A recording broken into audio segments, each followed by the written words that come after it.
ગુજરાત એટીએસની કાર્યવાહી પર નાયબ મુખ્યમંત્રી હર્ષ સંઘવીએ નિવેદન આપ્યું છે। તેમણે કહ્યું કે એટીએસ દ્વારા ભૂતકાળમાં પણ પગલાં લેવામાં આવ્યા છે। હાલમાં પણ એક કાર્યવાહી કરવામાં આવી। જાપલીપોળ વિસ્તારમાં સઘન તપાસ કરી કટલરીની દુકાનમાં સઘન તપાસ થઈ। આતંકી કનેક્શનની આશંકાએ સર્ચ ઓપરેશન કરાયું। રમકડામાં વપરાતી બેટરીની ખરીદીની તપાસ થઈ। સિદ્ધપુરમાંથી વધુ 5 શંકાસ્પદ ઇસમોની પૂછપરછ થઈ છે। પ્રોએક્ટિવ કામ કરતી સંસ્થા છે।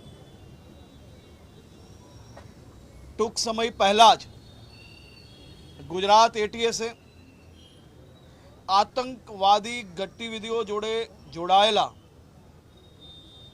एक आतंकीओ ने खूने खूने थी पकड़ीने एटीएसना हवाले करवामां सफलता प्राप्त करी छे।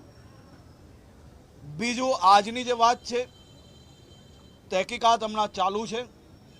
संपूर्ण माहिती समय पर आप सौ लोकोने आपवामां आवशे।